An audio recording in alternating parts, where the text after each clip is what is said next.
Hello everyone, my name is Yuda. I'm from the Computer Engineering Department.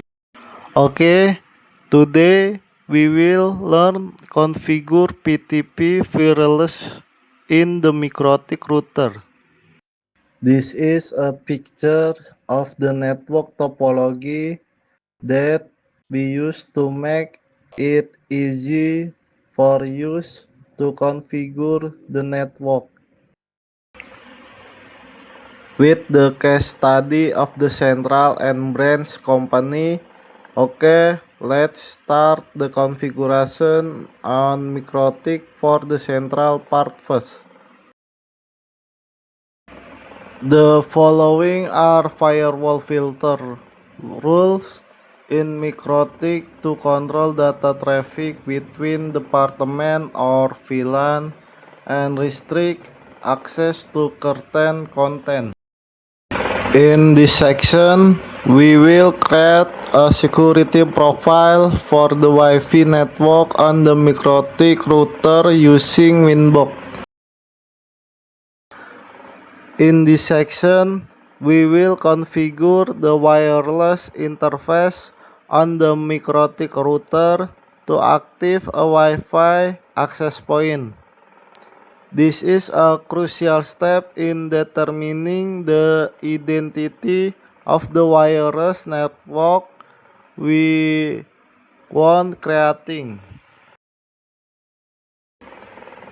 This section contains the IP addressing management section or address list for each interface and VLAN that has been configured on the MikroTik router.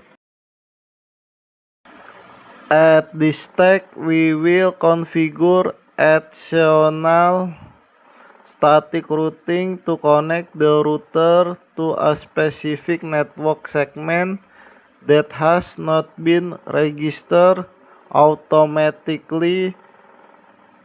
Make sure the gateway IP that you will enter is in the same segment as one of the interface that has reachable status so that this new route can work.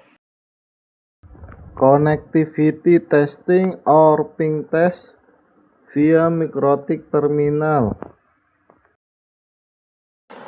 At this step, we will configure using the RUIGI switch. Configuration IP address or static IP.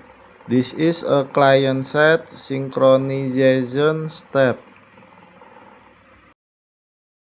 VLAN or virtual local area network configuration on a RUIGI switch device regulates how each port on the switch handle data traffic based on its VLAN ID. Configuration IP address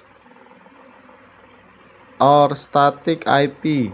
This is a client-side synchronization step. After the switch RUIGI configuration, we will test it and the result is that the computer is successful connect to the internet.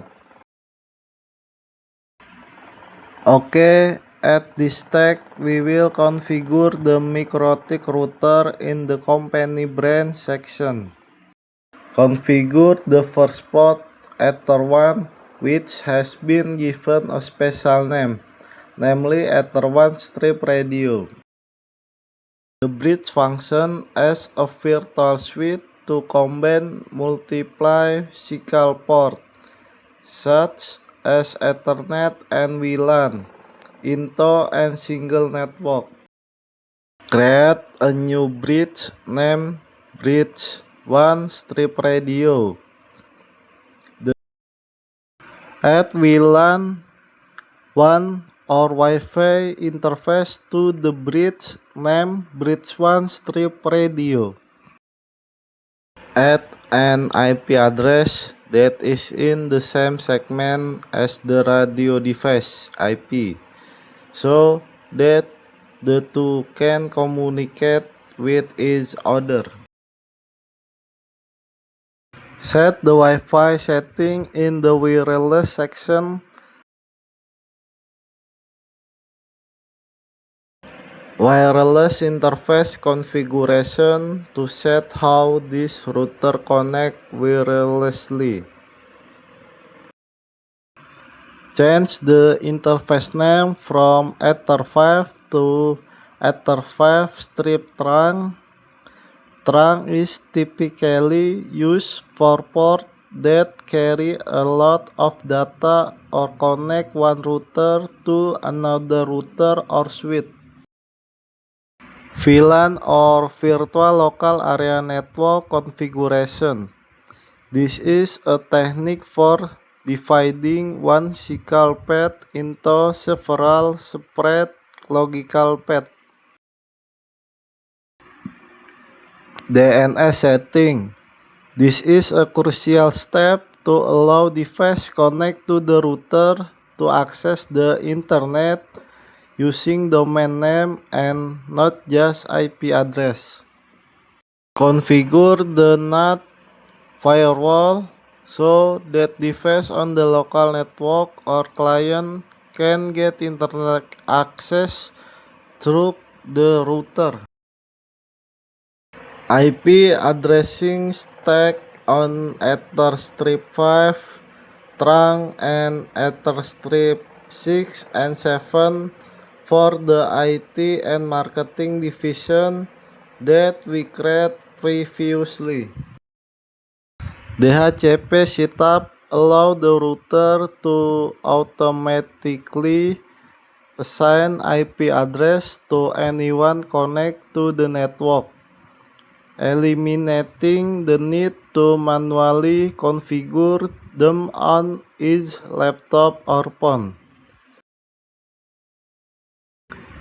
In the feature new route, this is the final route map that tells the router where to go to find the internet. This step is the process of configure a static route on a MikroTik device using the Winbox application. At this step, you are manually defining an outbound route for data traffic to a specific network.